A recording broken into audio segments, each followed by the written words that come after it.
Hi everyone, my name is Steph, this is the Novelty Corner and welcome back to my channel and welcome to a new wrap-up format. If you've followed my channel for any number of years, you'll have seen that every so often in a week when I was doing weekly wrap-ups, I would read similar books. And that's just because I like what I like and sometimes I just go down a rabbit hole of reading things that are similar. And even though I'm no longer doing weekly wrap-ups, I'm still reading fairly similar things in close proximity to one another as a way of ensuring that my monthly wrap-ups are not hours long, although I know some people would be totally fine with that. Editing me is not, absolutely not. What I've decided to do is to do these little mini wrap-ups with a similar theme. And in this case today, we are talking about hockey romances, and not just any hockey romances, but hockey romances featuring goalies, because I had a bunch of them that I had read and was planning on reading, and so I have grouped them all together for you. So the bonus of this is that it ends up being a wrap-up of a similar theme, but also a recommendation video on a particular theme. So I think that works out really well. I will say that there was another book that I was originally going to read for this, which was part of a try chapter video, and a book that I was kind of excited to get to, but I ended up DNFing it, and that was Goaltender Interference by Baran, which just, for me, had weird time jumps within the text, but with very little signal that the time jump had occurred. And so it just wasn't working for me as I was reading it. So that, unfortunately, is not in this wrap-up, and I had to replace it with something, but what I replaced it with happened to be a fantastic choice. So I'm not sad by this at all. So we're going to talk about these books in the order that I read them. And for once, I took really good notes, because I knew that I wasn't going to be reviewing these quickly after reading them. The first book that I read that kind of kickstarted the idea for this vlog was Empty Net by Teagan Hunter. This is the most recent book in the Seattle Serpents series, and we are following Fox and Lila. So Fox is a starting goalie in the NHL, and Lila is the best friend of the main character from the first book in the series. So we've met her and we've seen her in subsequent books, but this is the first time that she gets her story. What we know about Lila is that, one, she was Alden's best friend. They were in business together, and Lila's parents never really saw that as Lila being successful, and they don't really respect Alden either, because Lila, I think, her family comes from money, whereas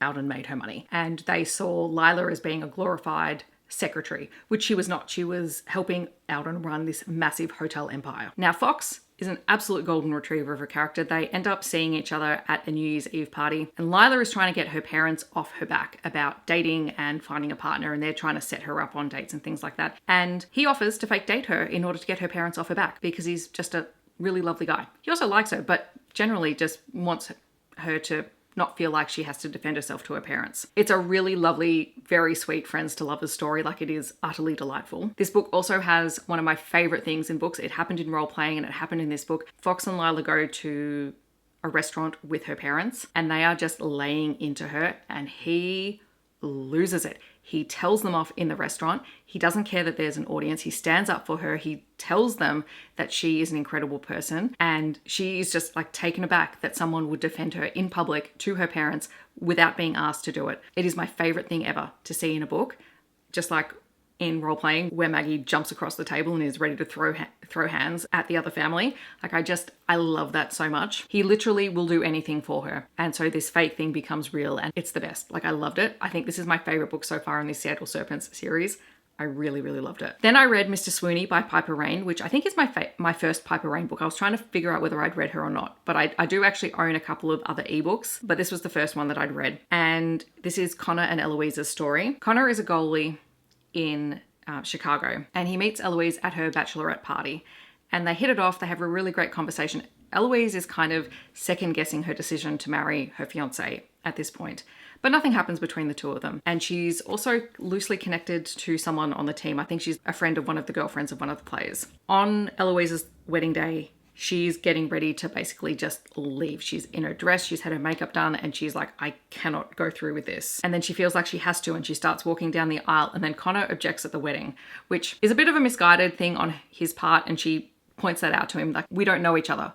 How can you object? But it's very much a he falls first kind of situation. And they did have that instant connection where they just felt comfortable around each other and were talking and just got along amazingly well. But after all of this happens, Eloise has nowhere to go, nowhere to stay, and feeling really bad about all of this and not trying to win her over in a relationship sense, but just literally feeling guilty for what he did basically senselessly, is he offers her the spare room at his place until she can get on her feet and get herself sorted out again. And so she does that, and then she comes up and she also has this bucket list that she'd shown him on the night of her bachelorette party and hadn't shown her fiance because she didn't think her fiance would take her seriously.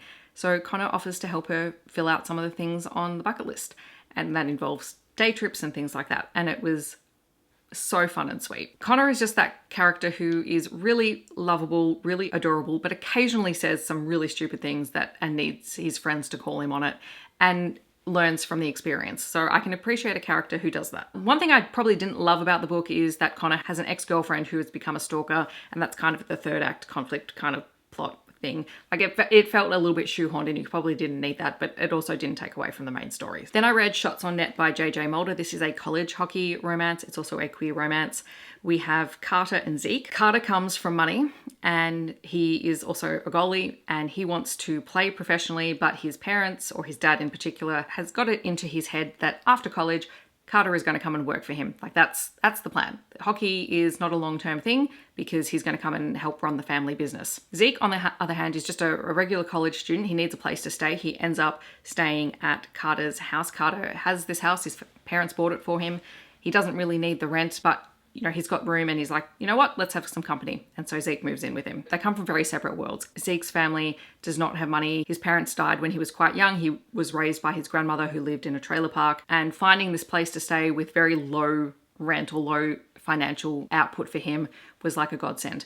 He's also demisexual, which, again, bonus to see in a book. It's very much a grumpy sunshine dynamic, and they end up with this kind of friendship where each weekend they choose something to do together on the weekend. They alternate choices, and it's a way of them both getting out, being social, and getting to know one another. So they could do things like mini golf and axe throwing, and I don't think Zeke has ever been ice skating, so Carter takes him ice skating. And it's really fun because Carter falls first, and even though they've been doing these weekend dates that they don't call dates, they're just things that they do, he asks Zeke out on a date, and Zeke is just kind of oblivious and ends up misreading the situation entirely. And then they have to kind of talk through how their relationship has progressed to the point where actually they both have feelings for one another, and maybe they need to see how this works in a romantic relationship dynamic as opposed to just a friendship one. It was really fun. I kind of like Carter's story as well, going from a college hockey player into someone who finally decides that he does want to try to do this professionally, and how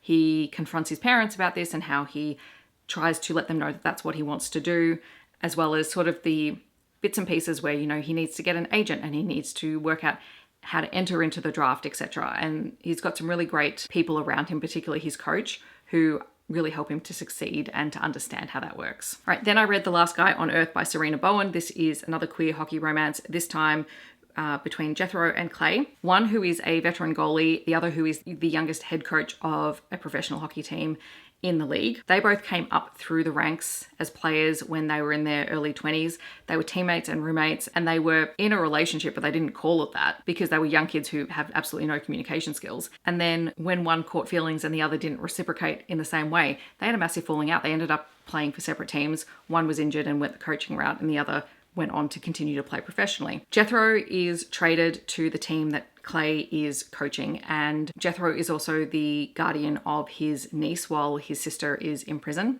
and they also live with Jethro's father because Jethro is traveling a lot. So when they get traded, it not only uproots his life but also his niece's life. And then when he gets to the new team, the first thing that he hears is Clay shouting at the rest of the team management that he doesn't want him here, etc. They don't need him, etc. And he's furious that he's not been involved in that decision-making process. So it starts off, that's literally where the title comes from, The Last Guy on Earth. And they have to rebuild from there. So it's a very rocky start. That means that Jethro also has a rocky start with the rest of the team. He also has a rocky start to playing for the team. He is not playing well at all because his head is in a million different places. And Clay eventually realizes that, they need to fix this. They need to at least be in a place where they can communicate without antagonizing one another because it's impacting everyone around them. It was really well done because there's a lot of really complicated dynamics in here. And I think it can be really tricky because there's a lot of things in here that probably shouldn't work as well as they do. And the dynamics between the two characters, the complexity of their past relationship with their present day relationship, and the understanding that when they were kids and they didn't know any better, and they were not in a place where they could have made anything work. To the present day, where they're adults, they've both been through things and they're trying to get their lives back on track. I also quite liked the custody arrangement that Jethro has with his niece and with his father. And even that is complicated because the niece doesn't want to be here. She wants to be able to see her mum whenever, but her mum's in rehab initially, so she can't see her. But then she moves back into the Gen Pop in prison, so she's able to visit. So the niece and the father and her grandfather eventually move back to where they were so that they can visit the mother, and then the mother is released on bail. And so there's a whole lot of things that go on, and Jethro is managing all of that from the family side as well as his playing career, which is a lot. The other thing that I really like is there is anxiety representation on page, and there's also on-page therapy sessions. So it's actually a big part of the book and how these characters are able to grow and develop. And then a book that I heard about on Pucks and Paperbacks channel was Home Ice by Olivia Lynd, which is a hockey romance with a goalie and a trans FMC. And I was just immediately intrigued and hooked and wanted to read it. So you have Brant and Lily. Brant is a goalie. Lily is a team trainer. And she and Brant first meet because they live in the same neighborhood.